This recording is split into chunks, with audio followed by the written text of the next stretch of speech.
Diver explored a forgotten shipwreck, and in the captain's cabin he discovered something sealed since 1942. A deep-sea diver descends into the cold darkness, searching for a shipwreck that no one else has found. But when he finally reaches the captain's cabin, he discovers something that was never meant to surface. A secret sealed for over 80 years. Watch until the end to find out what happens next. Subscribe to Mr. Wild Story so you don't miss more incredible discoveries. Comment below what would you do in his place and where are you watching from. The cold Atlantic bit through Marcus Dane's wetsuit like a living thing, hungry and patient. 50 meters below the surface, visibility dropped to less than 3 meters, the water thick with sediment stirred by the recent storm. His dive light carved a narrow tunnel through the murk, illuminating only what was directly ahead, scattered debris, rusted metal fragments, and the ghostly outline of something much larger just beyond reach. His breath came in steady rhythms, each exhalation sending a stream of bubbles racing toward a surface he could no longer see. The compass strapped to his wrist told him he was heading northwest, but the ocean floor here was treacherous, a graveyard of ships that had met their end against the shoals during the war years. Most had been stripped decades ago by salvage companies. Others had simply been forgotten, their locations lost to bureaucracy and time. Marcus was searching for one of the forgotten ones, the SS Morningstar, a British cargo vessel that had vanished in November 1942 while traveling from Halifax to Liverpool. Official records listed her as lost to a submarine attack, but no wreckage had ever been confirmed, no bodies recovered, no cargo accounted for. For 70 years, she had existed only in maritime logs and the fading memories of families who never got closure. Marcus had spent 2 years researching her disappearance, cross-referencing weather reports, naval convoy routes, and eyewitness accounts from nearby vessels. He had studied declassified war documents, interviewed the grandchildren of survivors, and pored over sonar maps that most treasure hunters dismissed as noise. And 3 weeks ago, his persistence had paid off.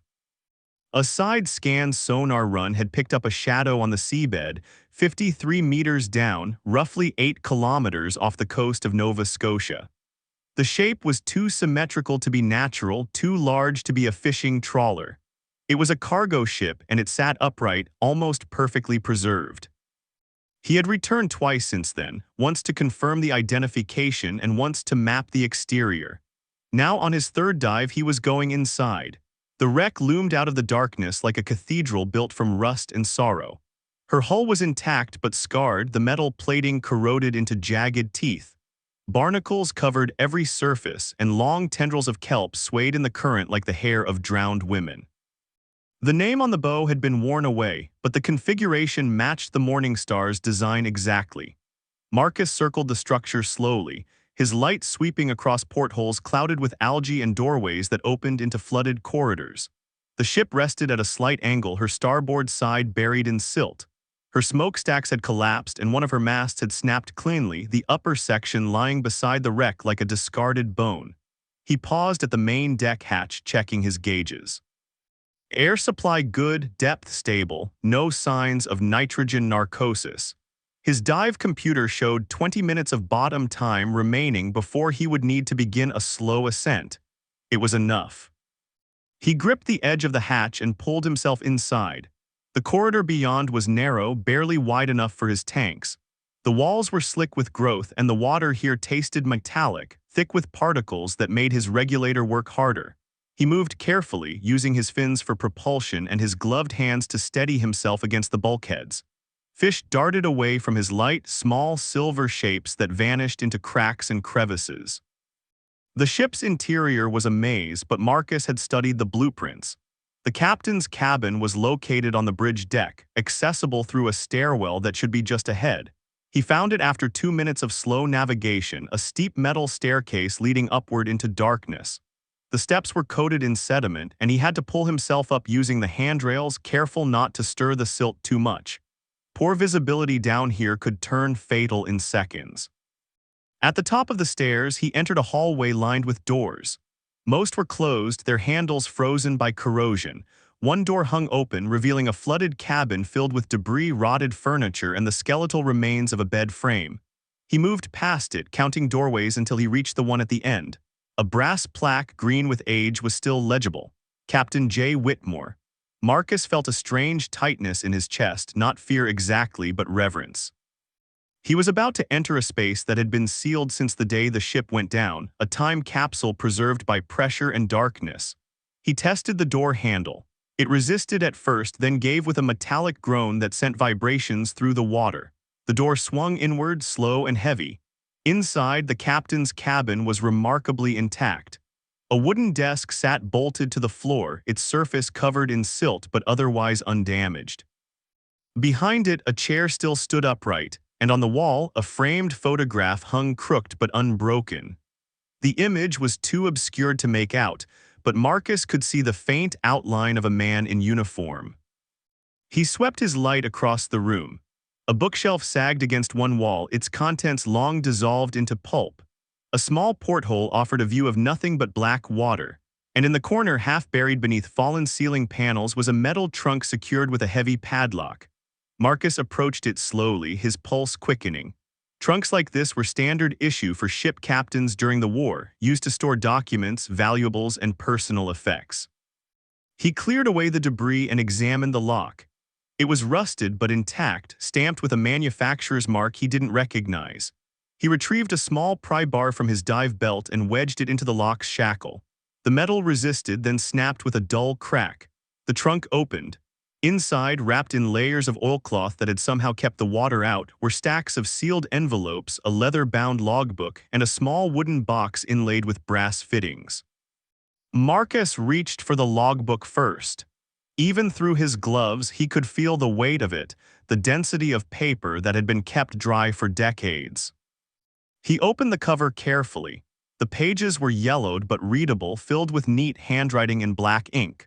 The first entry was dated September 1942. SS Morningstar departed Halifax on schedule. Cargo secured, crew accounted for, weather fair. He flipped through the pages, scanning entries that detailed daily ship operations, weather conditions, and crew behavior. Then near the middle of the book, the tone changed. October 27th. Received encrypted orders via naval wireless. Cargo manifest amended. New directive classified, crew not informed, October 30th, unusual activity noted among crew, questions raised regarding sealed cargo in Hold 3, reminded officers of wartime secrecy protocols, November 2nd, radio contact with convoy lost, navigation instruments malfunctioning, unknown interference suspected, November 4th, unidentified vessel sighted at dawn, no markings. Did not respond to signals, maintaining course but increasing speed, November 6th, the final entry, explosion in Hold 3, fire spreading, cannot contain, crew evacuating, sending distress. May God forgive what we carried. Marcus stared at the words, his breath coming faster. The official report had said the Morningstar was torpedoed by a German U-boat, but this suggested something else entirely. An internal explosion, a fire that started in the cargo hold. He set the logbook aside and reached for the wooden box. It was locked as well, but the mechanism was simpler, a small brass latch that gave way easily. Inside, nestled in a bed of rotting velvet, was a glass vial no larger than his thumb. The liquid inside was cloudy yellowish and somehow still intact despite the decades. A label wrapped around the vial, handwritten in the same script as the logbook. Project Lazarus. Sample 7, do not open, handle with extreme caution, authorization required. Beneath the vial was a folded piece of paper sealed with red wax that had cracked but held. Marcus carefully unfolded it. The letter was addressed to British Naval Command, dated November 1942 and signed by Captain J. Whitmore. To whom it may concern, I am writing this in the event that I do not survive to deliver my report in person. The cargo loaded onto the Morningstar in Halifax was not listed in any official manifest. I was told it was chemical research material, classified, bound for a laboratory in England. I was not informed of its nature, only that it required refrigeration and isolation. 3 days into our voyage, one of the crates in Hold 3 began leaking. The crew noticed an odor, sharp and chemical, unlike anything we had encountered. I ordered the hold sealed and contacted Naval Command for instructions. I received no reply. That night, 2 crew members entered the hold without authorization. Both became violently ill within hours. One died before dawn. The ship's doctor examined the body and found symptoms consistent with poison, but he could not identify the substance. I attempted to jettison the cargo, but the crates were locked to the bulkheads with chains I did not have keys for. Whoever loaded this material did not intend for it to be removed. I now believe we were never meant to reach England. I believe this ship was designed to sink and the cargo with it. I do not know what Project Lazarus is, but I know it has killed men under my command, and I will not let it kill more. If this letter is found, I beg you to investigate the circumstances of our departure, the identity of those who authorized this cargo, and the true purpose of our voyage. Captain Jonathan Whitmore. Marcus read the letter twice, his mind racing. The implications were staggering. A secret cargo, a cover-up, a ship deliberately sent to its doom. And now, 80 years later, he was holding the evidence.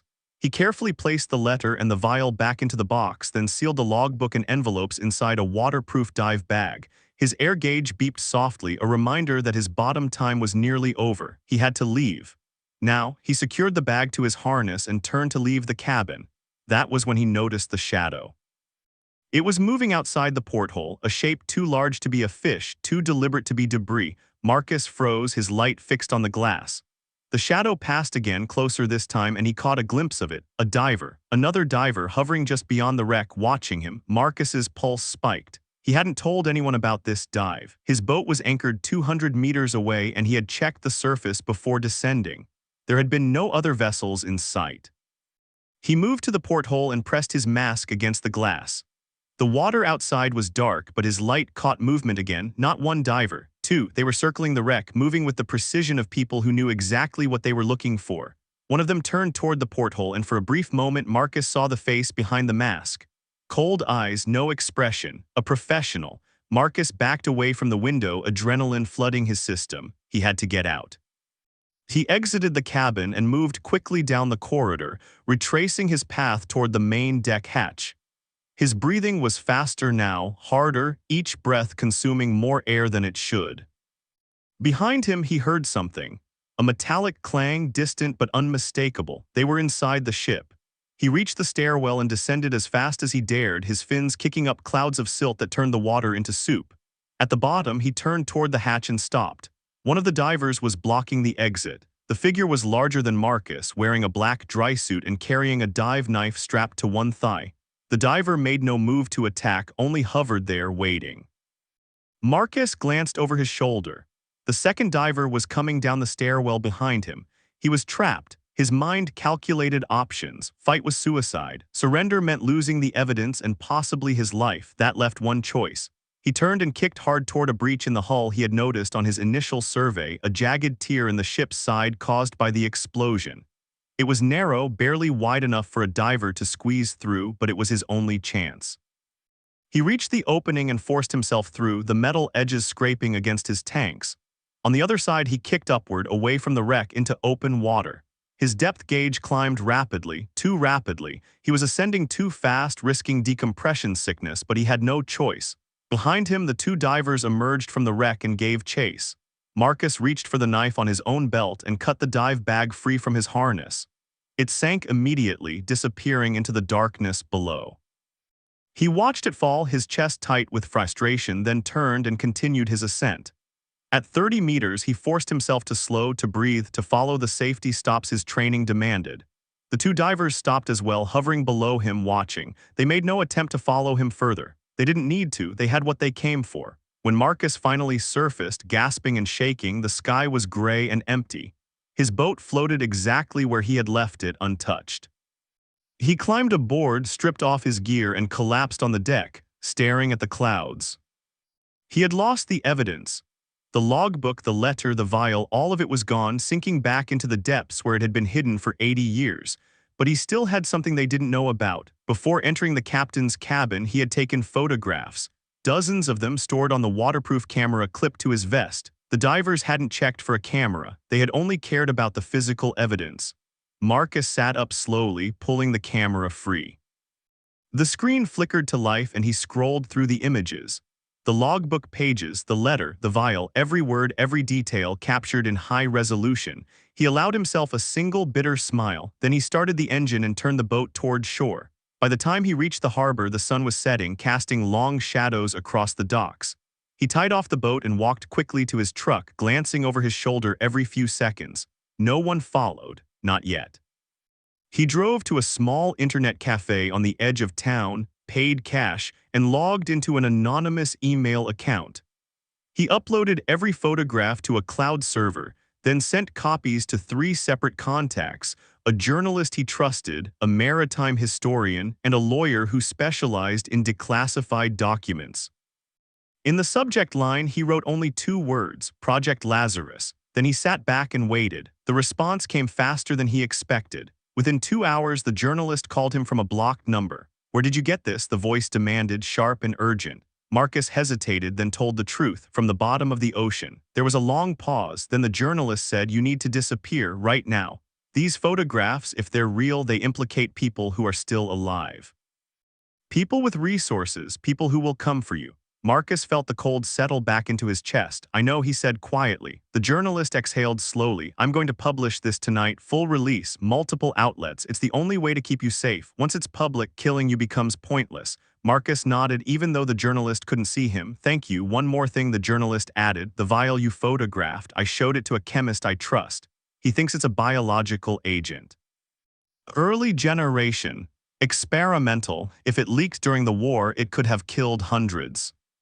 Marcus closed his eyes. "That's why they sank the ship, not to hide the cargo, to hide the failure." "Exactly," the journalist said, "and now we're going to make sure everyone knows." The call ended. Marcus sat in the cafe for another hour, watching the door, waiting for headlights that didn't come. When the story broke, it broke everywhere. Major news networks picked it up within minutes. The headline varied, but the core was always the same. Declassified documents reveal secret biological weapons program during World War II. British cargo ship deliberately sunk to conceal failed experiment. Evidence recovered from shipwreck off Nova Scotia coast. The photographs Marcus had taken were published in full, the logbook entries transcribed, the letter from Captain Whitmore printed word for word. Within 24 hours, the British government issued a statement acknowledging the existence of Project Lazarus, describing it as a wartime chemical defense initiative that had been discontinued due to safety concerns. They did not apologize. They did not explain why the crew of the Morning Star had been sacrificed. They simply confirmed that an investigation would be opened. Marcus watched the coverage from a motel room 300 kilometers away, the door locked, the curtains drawn. His phone rang constantly, reporters, historians, government officials, but he answered none of them. He had done what he came to do. The truth was out. The dead had their justice. 2 weeks later, a package arrived at the motel, delivered by courier with no return address. Inside was a single photograph, old and faded, showing a group of men in military uniforms standing on a dock. One of them was Captain Jonathan Whitmore. On the back, written in pencil, was a short message. "Thank you for bringing him home." It was unsigned. Marcus placed the photograph on the table beside his bed and stared at it for a long time. He thought about the captain, writing his final letter in the dark, knowing he would not survive, hoping someone would one day find the truth. He thought about the crew, poisoned by a weapon their own government had created, abandoned to die in silence. And he thought about the 2 divers who had chased him through the wreck, who had taken the evidence and disappeared into the deep. He never learned who they were, he never saw them again. But he knew they were still out there, somewhere in the cold Atlantic, guarding secrets that refused to stay buried. 3 months after the story broke, Marcus returned to the dive site one final time. The ocean was calm, the sky clear. He anchored his boat above the wreck and sat on the deck, staring down into the blue. He did not dive, he did not need to. He had already taken what the ocean was willing to give. Instead, he reached into his pocket and pulled out a small object wrapped in cloth. It was the brass plaque from the captain's cabin door, the one that read Captain J. Whitmore. He had removed it during his first dive, before everything went wrong, and kept it as a reminder. Now he held it over the water and let it go. The plaque sank slowly, spinning as it fell, catching the light one last time before disappearing into the depths. Marcus whispered a few words into the wind, not a prayer exactly, just an acknowledgement. Then he started the engine and turned toward home. The ocean kept its secrets, but not all of them, not anymore. The weeks following the publication were a blur of interviews, legal threats, and sleepless nights.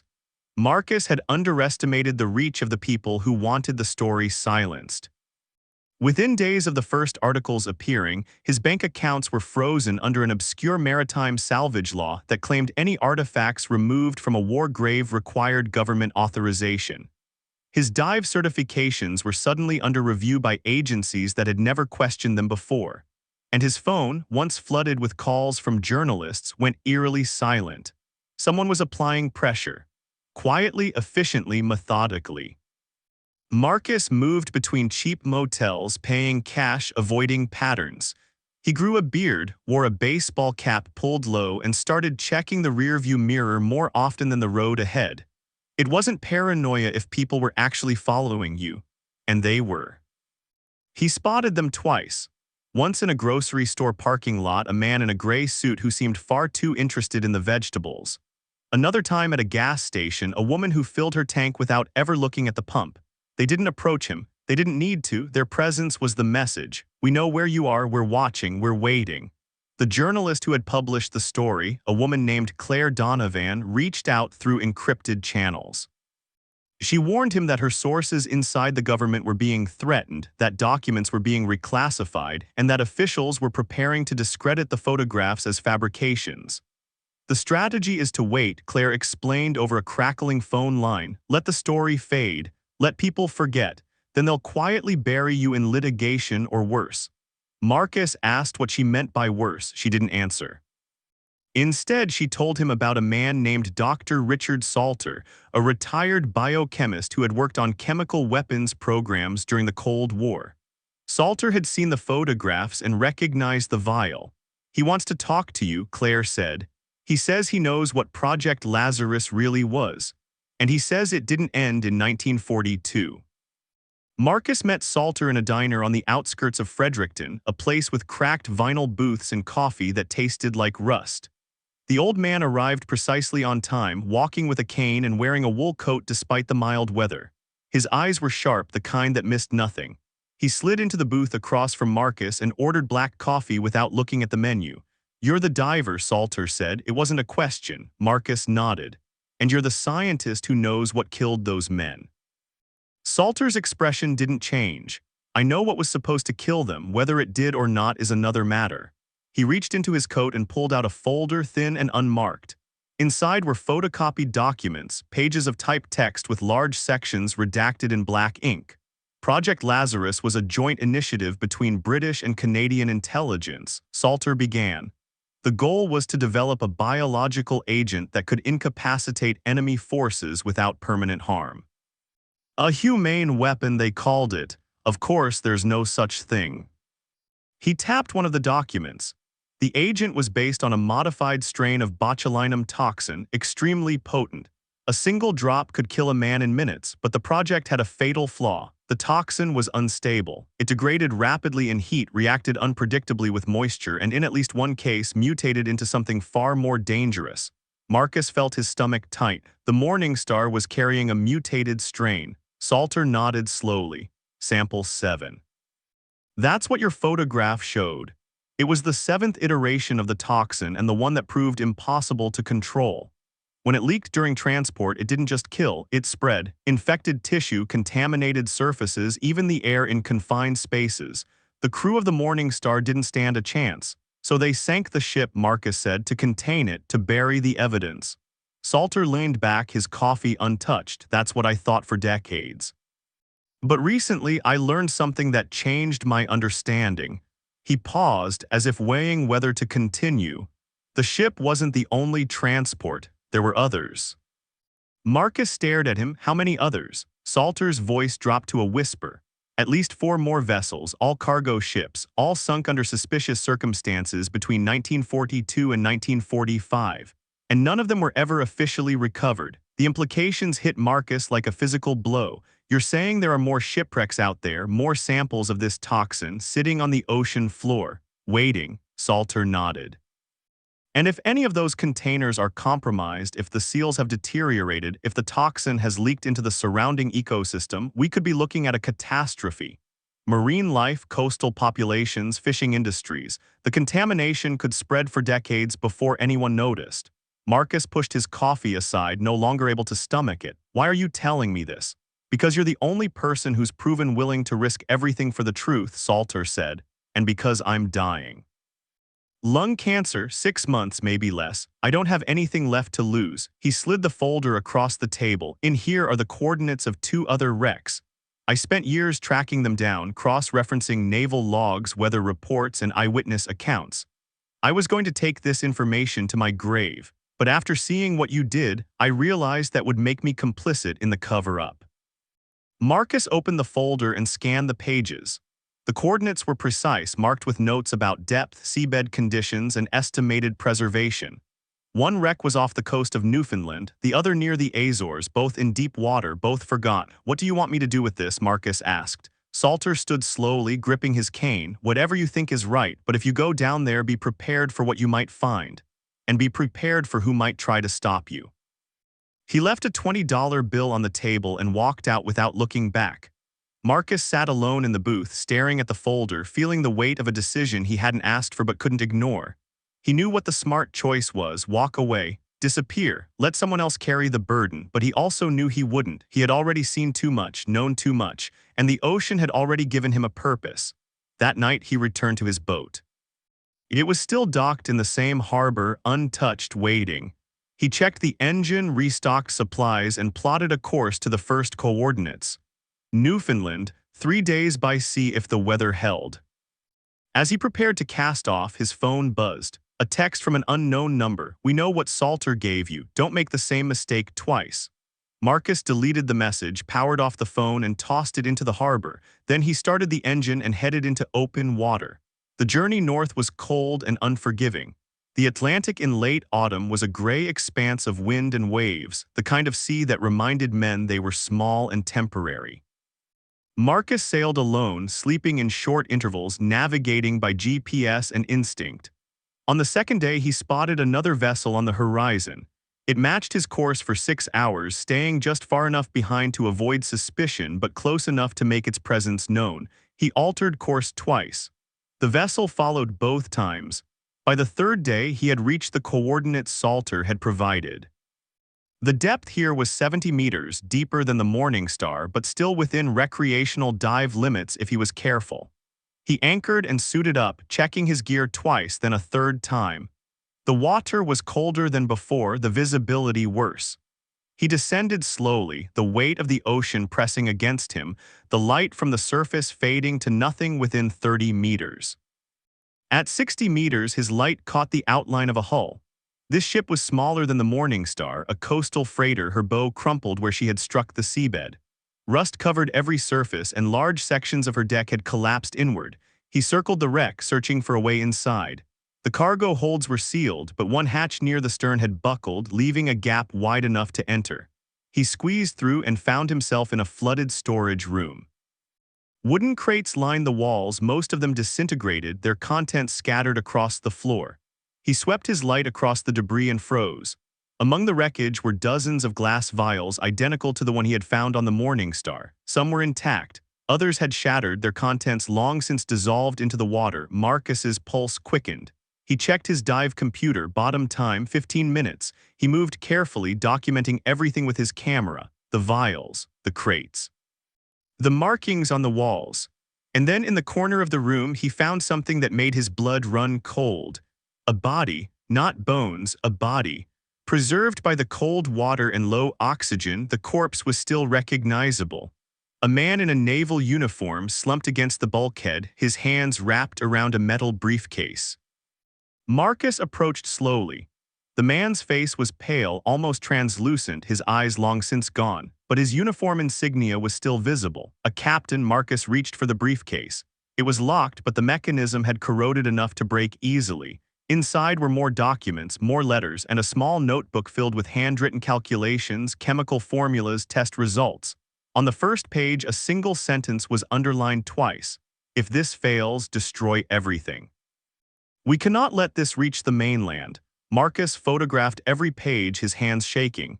Then he closed the briefcase, placed it back in the dead man's grip, and turned to leave. That was when he heard the sound. A low metallic groan, deep and resonant like the ship itself was waking. He looked up. The ceiling above him was sagging, the support beams bent under decades of pressure. The wreck was collapsing. He kicked hard toward the exit, his fins propelling him through the narrow hatch. Behind him, the storage room imploded, the walls buckling inward, sending a shockwave through the water that nearly knocked the regulator from his mouth. He didn't stop. He ascended as fast as he dared, ignoring the safety stops, his lungs burning, his vision narrowing. When he broke the surface, he gasped for air, coughing, his chest heaving. His boat was still there, but so was another. A sleek black vessel with no markings anchored 50 meters away. 3 figures stood on the deck, watching him. Marcus didn't wait. He climbed aboard his boat, started the engine, and pushed the throttle to full. The black vessel followed. For 2 hours, they played a game of pursuit across open water. Marcus's boat was older, slower, but he knew these waters better. He navigated through shallow reefs and narrow channels, places where a larger vessel couldn't follow. Eventually, the black boat fell back, disappearing into the distance. But Marcus knew it wasn't over. They would find him again. They always did. He made it back to shore just after dark, exhausted and shaking. He didn't go to a motel this time. Instead, he drove to the nearest police station and walked inside. The officer at the desk looked up, surprised. "I need to report a crime," Marcus said. The officer raised an eyebrow. "What kind of crime?"